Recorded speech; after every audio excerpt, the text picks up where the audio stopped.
So, und damit herzlich willkommen bei Maximal Minimal.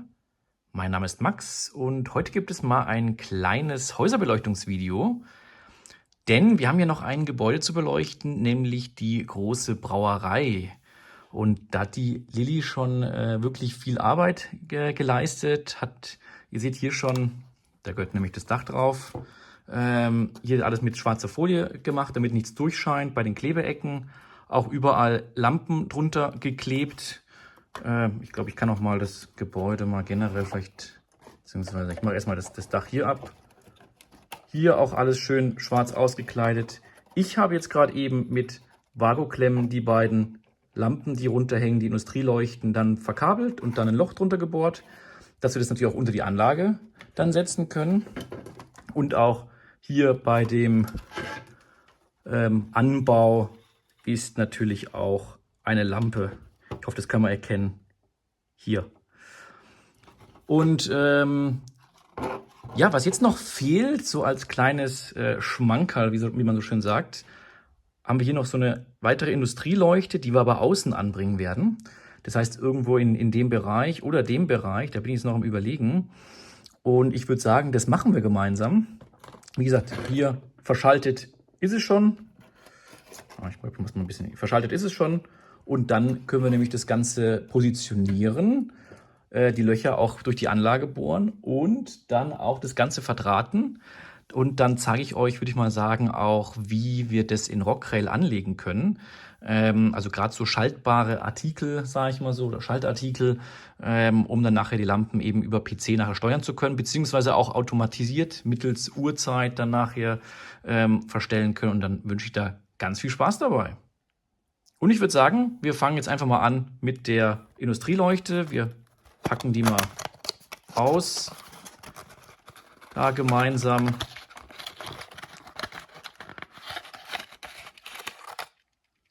So.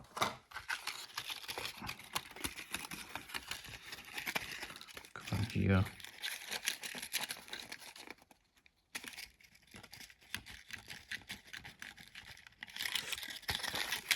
Ich will nichts kaputt machen. Ja, das hat sich hier verkeilt. So, genau. So, da haben wir unsere schöne Leuchte, wie man sie auch kennt, auch bei Bahnhöfen etc. Sind die auch dann meistens so am Vorplatz. Ich hoffe, ich mache es mal noch ein bisschen schärfer. Ich glaube, eigentlich ganz cool. Wird dann auch nachher an eine Elektronik angeschlossen, die auch den Einschalteffekt für Neonlampen dann simuliert, heißt es, genau. Und jetzt würde ich sagen, jetzt setzen wir einfach nochmal ganz prophylaktisch das Dach hier drauf. Man kann die Lampen, die kann man schön dann noch zurechtbiegen, wenn es dann nachher fertig oder in die Fertigstellung geht.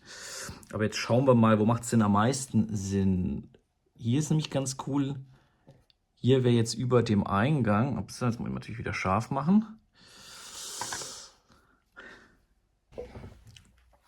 Also als Höhenreferenz zum Beispiel kann man einfach mal gucken, okay, die Lampen, okay, die würden dann hier oben gehen, das wäre nicht so prickelnd, aber das heißt, wir können das schon relativ weit oben machen und ich würde die Lampe jetzt hier hinsetzen. Warum? Das werdet ihr nachher auf der Anlage sehen. Wir haben nämlich, ich tue das mal weg, wir haben nämlich hier eine Parkbucht für Fahrradkarsystemfahrzeuge. Hier wäre das sehr, sehr außen quasi, das heißt dann der LKW ist eigentlich schon gerade, würde dann wieder auf die Fahrbahn fahren. Deswegen ist es hier, glaube ich, besser ausgeleuchtet. Man könnte es natürlich auch ganz hier außen hin machen. Eigentlich auch nicht verkehrt. Dann wird es hier mit dem Schaltdinger eigentlich auch ganz gut. Ja, lasst uns das in die Ecke sogar hier machen. Finde ich ganz cool. Irgendwie auch mit der Leitung hier. Und macht dann Sinn, weil eben das dann auch immer noch nicht mittig in dieser Parkhafe dann ist fürs Carsystem. Aber ich glaube, das ist jetzt eine coole Sache. Das machen wir so. Was brauchen wir dazu? Der Schreibtisch ist wie immer wunderbar aufgeräumt. Wir brauchen hier so einen Handbohrer. Das ist eigentlich immer ganz cool. Und jetzt würde ich trotzdem noch mal prophylaktisch, weil das Dach nämlich so ein bisschen runter geht, schauen, dass wir da nichts abdingsten, aber hier.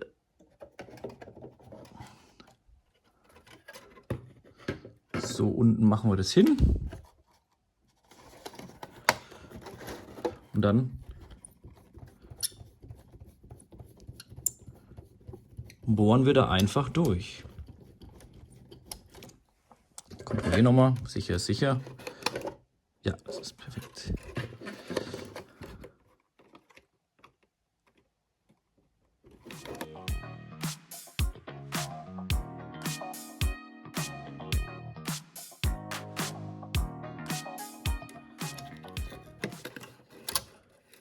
Jetzt passt. So kann man sich dann aushelfen, wenn man hier den richtigen Bohrer hat. Ist es professionell?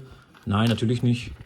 Aber da man im Aufbau ist, eine Modelleisenbahnanlage, da merkt man irgendwann, vielleicht braucht man auch einen größeren Handbohrer bzw. ein größeres großen Bohrer letzten Endes dann.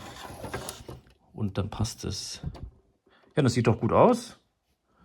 Und dann kann man sich dann vorstellen, das Dach kommt dann da drüber.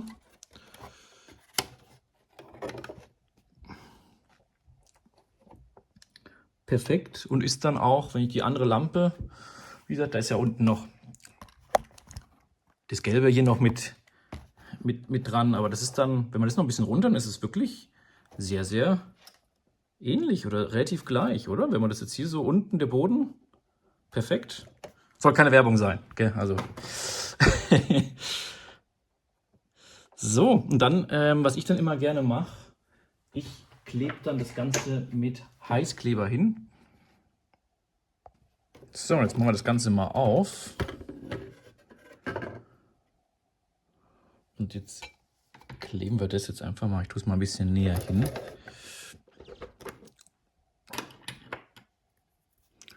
Und jetzt klebe ich das einfach mal da innen drin so fest.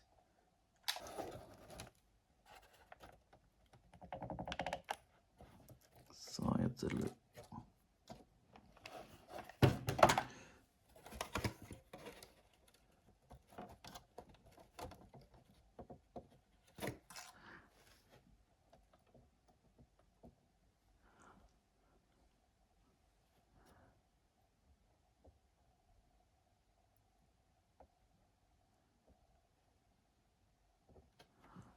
Super, passt.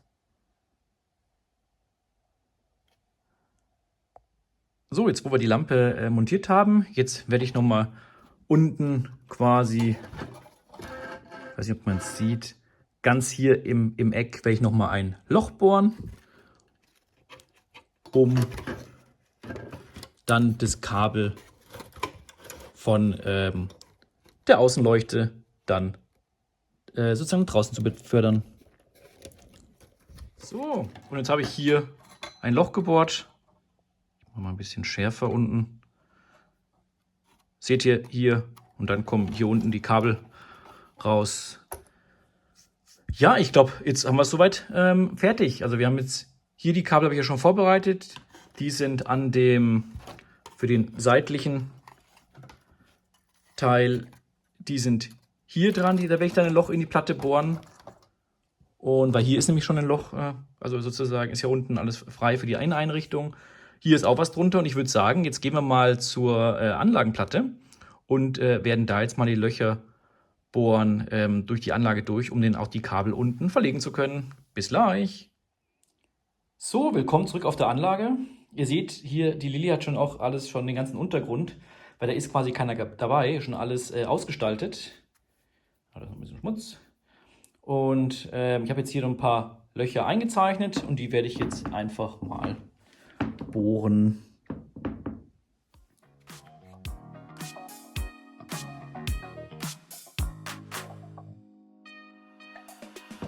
So, und jetzt setzen wir einfach das Gebäude mal drauf.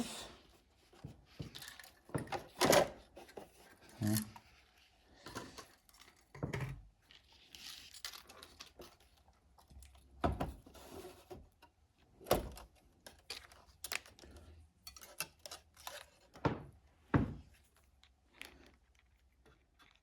So, ich würde sagen, die Brauerei steht. Ihr habt gesehen, es sind ein paar Fässer leider innen drin abgegangen.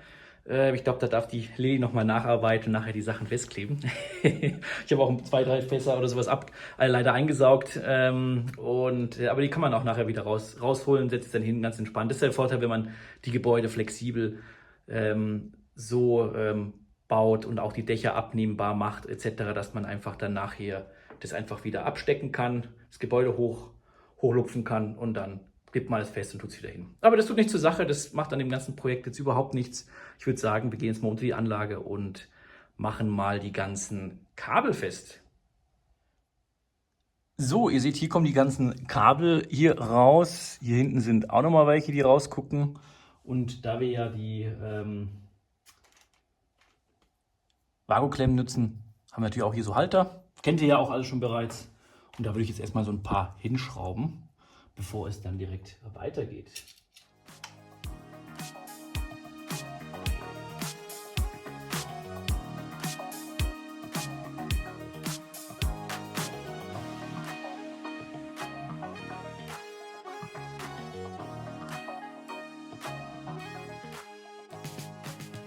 So, und ihr seht, es ist alles verkabelt.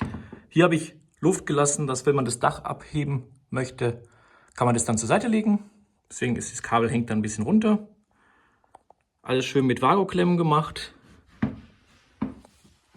Die gehen dann hier Richtung Decoder. 3 Stück, wobei das hintere Pärchen, das geht dann hier lang, hier in diesen Verteiler.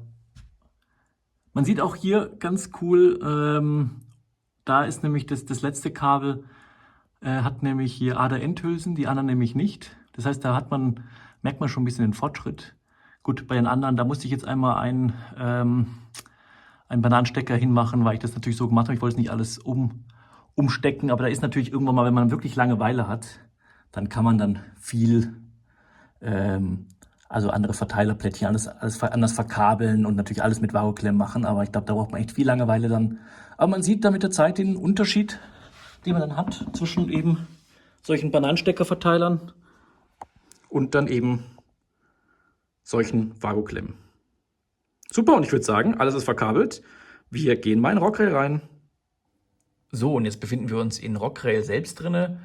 Ihr könnt euch ja daran erinnern, ich habe euch ja schon mal ein bisschen was gezeigt, gerade zum Beispiel das Einrichten einer Pendelstrecke zum Beispiel, also automatisiert, dass der Zug da hin und her pendelt, zum Beispiel einmal hier die Bergstrecke hoch zum Dorfbahnhof, zum neuen Teil und dann hier unten zum Hauptbahnhof, beziehungsweise Hauptbahnhof ist zu viel gesagt, sagen wir mal größerer Bahnhof, ist ja auch ein bisschen, oder soll ja auch ein bisschen ländlicher sein.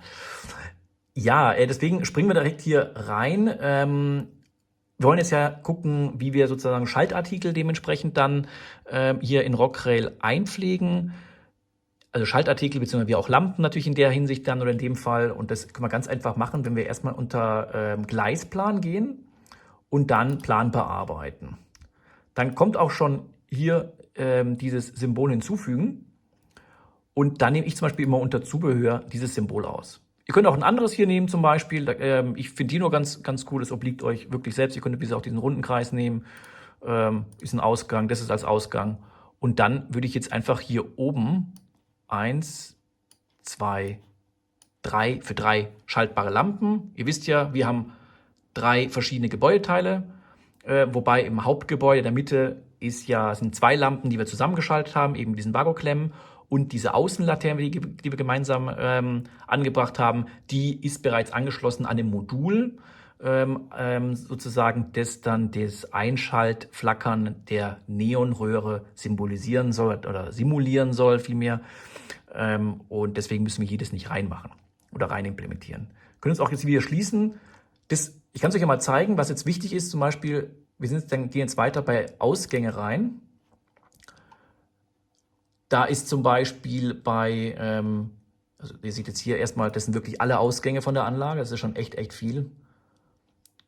Und Unten sind zum Beispiel jetzt hier unsere CO1, 2, 3, die wir hinzugefügt haben, die wir jetzt noch justieren müssen. Jetzt wollte ich euch noch kurz zeigen, das Modul selbst, was ich euch hier gesagt habe, ist BW-Licht 2 zum Beispiel. Das ist einmal der hintere Teil ist BW1 quasi oder BW-Licht und das andere BW2-Licht. Und an dem hängt quasi das Modul an, also mit dieser Adresse 55.1. Da hängt das Modul dran, wo wieder 10 Lampen angeschlossen werden können, die eben dann Neonröhren dann als Einschalteffekt dann bekommen. Das nur mal als Hintergrundinfo, ist aber jetzt nicht soll nicht weiter Thema sein. Jetzt gehen wir hier schrittweise vor. Jetzt wählen wir einfach das erste, das CO1 aus und machen jetzt zum Beispiel hier Brauerei, Nebengebäude links, fangen wir mal an, wenn ich jetzt so vom Rechner drauf schaue. Macht die Schnittstellenkennung, die könnt ihr auch auf Default oder leer lassen, vielmehr. Ich habe jetzt 2 verschiedene Zentralen in der Hinsicht Z21, deswegen wähle ich das immer gerne aus, damit er auch nicht die falsche nimmt, beziehungsweise da es zu irgendwelchen Unstimmigkeiten gibt. Man kann dann noch, gut, Default ist dann bei mir DCC, ich mache dann trotzdem immer NMRA DCC noch mit rein und wir machen jetzt 5.1.1. Warum 5.1? Also ich mache jetzt mal erstmal übernehmen das Ganze, dann wird das Ganze auch gespeichert. Ihr seht jetzt ja auch hier zum Beispiel, wenn ich unter Adressen das Ganze danach filtere oder sortiere, dann haben wir hier das ganze Thema Wirtshaus, also 49.1, 49.2, 50.1, 50.2. Und ich nehme ja bei mir so Fiesmann-Decoder, die haben 4 Ausgänge, 4x2 Ausgänge. Das heißt, ich kann die so programmieren, das habe ich auch schon im Vorfeld getan, dass die sozusagen 2 Ausgänge pro einem Ausgang haben, also insgesamt 8. Das kommt immer auf den Decoder an, was sie das können. Jetzt die Fiesmann-Dinger sozusagen können das Ganze. Und deswegen, ihr seht, bis zum nächsten Decoder, das ist dann Lichtabstellgleis 1, ist dann 53.1. Das heißt, wir haben jetzt hier 4 Stück, 1, 2, 3, 4. Jetzt kann man noch 5.1.1, 5.1.2, Entschuldigung, dann 5.2.1, 5.2.2. Das sind quasi jetzt noch die anderen 4 und die nehmen wir uns jetzt auch sozusagen dadurch gleich, legen wir uns damit an, damit wir dann auch die restlichen Ausgänge nutzen. Der findige Mathematiker, der wird merken, ja Moment, wir haben ja nur 3 Lampen, weil die andere ist nämlich ja angeschlossen an die Modul. Das müssen wir nicht programmieren, das ist vollkommen richtig, weil ein Ausgang bleibt dann übrig. Das heißt, da können wir noch was Kleines hinmachen. Vielleicht ein Auto, was gerade zum Beispiel in die Brauerei oder in die Nachbarwirtschaft dementsprechend dann reinparkt und wo die Lampen zum Beispiel an sind oder ein Blinkermodul oder sowas dann. Deswegen man hat dann hin und wieder, ist zwar wenig, aber es gibt so ein paar wenige Decoder, die noch 1, 2 oder so Ausgänge übrig haben. Und das ist natürlich sowas dankend, nimmt man dann gerne an, wenn man noch irgendwie was mit nachträglich dann reinsetzen möchte. Also, und so verfahren wir weiter. Also wir haben jetzt 5.1.1 gemacht und jetzt gehen wir, beziehungsweise jetzt habe ich natürlich sortiert, deswegen ist natürlich das Ganze oben, weil es natürlich noch keine Adresse hat. Jetzt gehen wir hier 2, dann machen wir hier Brauerei Hauptgebäude, nenne ich das jetzt einfach mal. Könnt ihr nennen, wie ihr wollt. Ich nehme wieder meine Schalten, Z21 und das ist dann 5.1.2 und grün. Das ist ja immer die Adresse. Also deswegen, ihr habt gesehen, okay, 2x51, kann das funktionieren? Ja, weil mit Port kann ich dann nachher sagen, okay, was für ein Port nimmt er? Und wenn ich das sozusagen einfach eine unterschiedliche Nummer angebe, dann funktioniert das Ganze. Zumindest mit diesem Decoder, mit dem Zusammenspiel. Das kann bei euch eventuell anders funktionieren, aber so habe ich das herausbekommen. Und ich muss ja eben noch sagen, okay, das ist der Ausgang grün. Und so hat es bei mir funktioniert. Da ohne Gewähr, dass es bei euch funktioniert, probiert es gerne mal so aus, wenn euer Decoder sowas kann. Also sozusagen Ausgänge dann splitten in mehrere Einzelausgänge. Wenn ihr aber natürlich für jeden Ausgang wirklich nur eine Adresse habt und es sind Einzelausgänge, nicht quasi so Doppelausgänge mit Rot-Grün, dann natürlich für jedes eine einzelne Adresse angeben, das ist überhaupt kein Thema. Aber jetzt bei meinem Fall, wo es die gleiche Adresse ist, aber also Rot-Grün halt dementsprechend dann als Ausgang definiert ist, dann muss man eben noch einen Port eingeben, damit er nicht beide gleichzeitig schaltet. Das einfach nur am Rande hierzu. Deswegen jetzt haben wir das Hauptgebäude und jetzt machen wir hier noch die Nummer CO3, Brauerei, machen wir wieder Nebengebäude und dann machen wir hier, verschrieben, rechts, wieder Z21, DCC 521 übernehmen.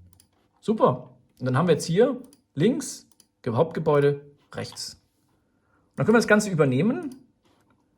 Müssen immer, ganz wichtig, Gleisplan dann auf Bedienung machen, weil sonst, wenn ich draufklicke, dann will der einfach irgendwelche sozusagen neue Icons dann reinsetzen. Deswegen Bedienung, ganz, ganz wichtig.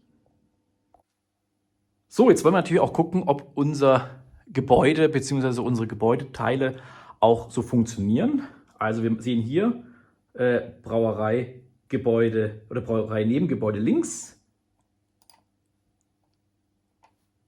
Ich glaube, kann man gut sehen. Dann in der Mitte das Hauptgebäude.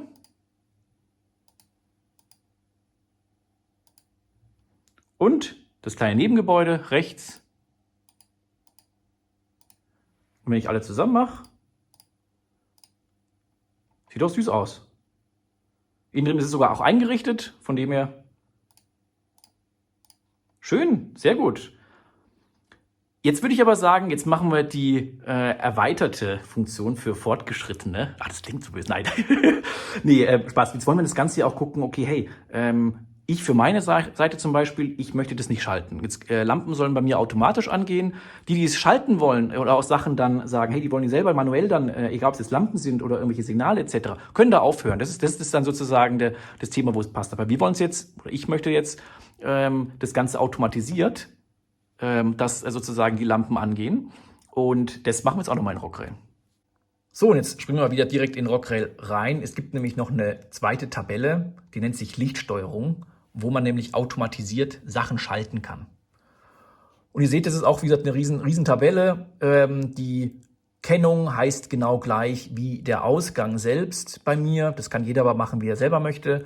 Und man hat hier verschiedene Uhrzeiten, zum Beispiel von bis, verschiedene Aktionen, die man machen kann oder fahren kann, auch mit verschiedenen Zeitunterschieden. Das ist auch jetzt bei Abzweigungen, die ich zum Beispiel automatisiert schalte fürs K-System, und kann sogar die Helligkeit und sowas dann dimmen. Aber wir fügen jetzt einfach was Neues hinzu, und zwar auch wieder Brauerei Nebengebäude links.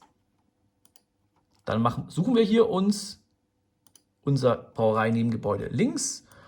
Und wir fangen einfach auch an, zwar um 7, glaube ich, kann nicht der normale Modelleisenbahner, zumindest nicht der arbeitet, dann seine Anlage schön starten. Aber würde man einfach mal sagen, von 7 bis, wie lange arbeiten die Leute? Dass man auch noch dann, wenn man abends dann dran ist, weiß ich mache das natürlich, oder wisst ihr, ich mache das jetzt nicht ganz immer so super realistisch, aber ich möchte ja auch, wenn ich dann hauptsächlich abends an der Anlage bin, dass man nochmal sieht, dass was dann leuchtet. Ich mache jetzt einfach mal, sagen wir mal 20 Uhr, fangen wir jetzt einfach mal an. 7 bis 20 Uhr. Und dann kann ich hier hinzufügen, und ihr seht hier 7 bis 20 Uhr, da ist jetzt Brauerei Nebengebäude links. Jetzt können wir das Ganze auch mit Hauptgebäude machen. Und da können wir zum Beispiel jetzt Brauerei Hauptgebäude. Da können wir 7 bis 21 Uhr machen und klicken dann auf Hinzufügen. Wobei ich würde sagen, sogar das Nebengebäude, wenn ich was justieren möchte, dann kann ich hier draufklicken. Und dann kann ich zum Beispiel sagen 7:10 Uhr und dann ändern. Und dann seht ihr schon hier 7:10 Uhr. Das heißt, als erstes, was so meine Philosophie jetzt zum Beispiel oder meine Denkweise da ist, das Hauptgebäude, da gehen die Leute als erstes hier rein. Man sieht, dass es vielleicht auch noch länger nachts beleuchtet, alles so weit, dass es das ist. Und dann aber ein bisschen später, wenn sie alles aufgeschlossen haben, dann wird das Nebengebäude angemacht. Und das wird auch über den ganzen Tag leuchtet, damit man auch innen drin die Innenbeleuchtung oder die Inneneinrichtung viel mehr sieht. Wird aber früher, wird Feierabend gemacht. Und dann haben wir natürlich noch den letzten Punkt.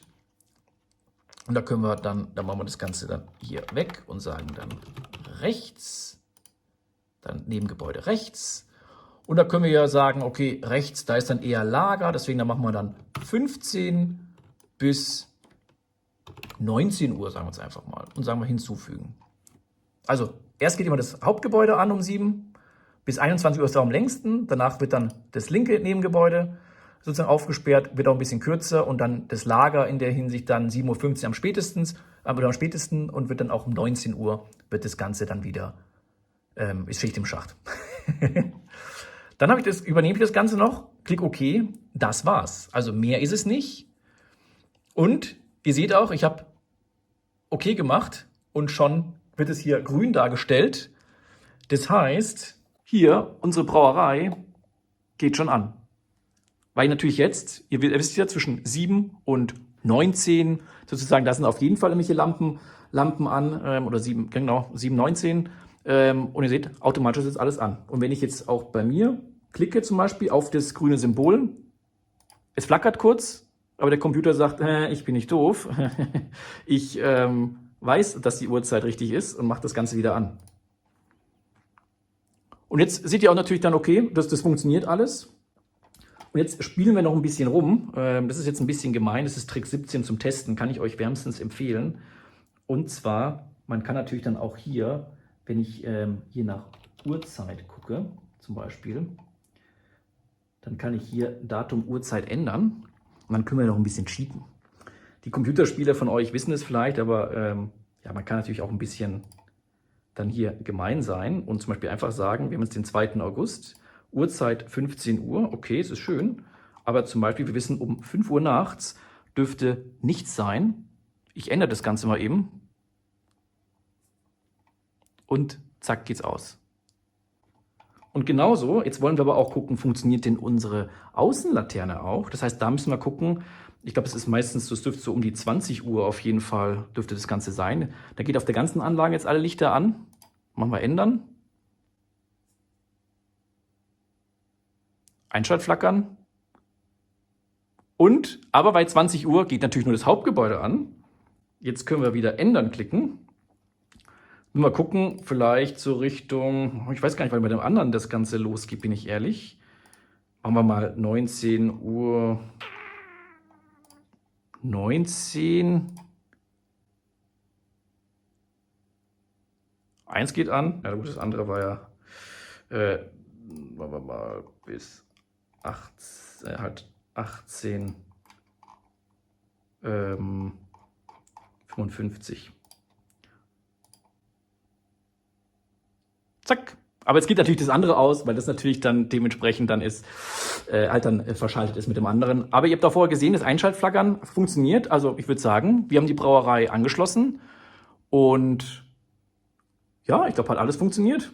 Und hoffe mal, euch hat es einen kleinen Mehrwert gegeben. Wenn ihr Fragen habt zum Anschließen zu Rockrail etc., schreibt es mir gerne in die Kommentare. Hat mir auf jeden Fall Spaß gemacht, weil jetzt ist endlich die Brauerei, die steht schon so lang und die Lilly hat mich immer angemahnt, ja, sie würde gern weitermachen, weil sie nämlich jetzt dann auch überall da das Ganze einfassen möchte mit so Bordsteinen gerade und diese Parkharfe da und dann auch nochmal was man das Kästen, Getränkekästen etc. hinstellen, Arbeiter, aber sie wollte jetzt erstmal warten, bis die Brauerei steht und das tut sie jetzt und wünsche euch frohes Mobaden und würde sagen, bis zum nächsten Mal, gell? Macht es gut. Tschüss.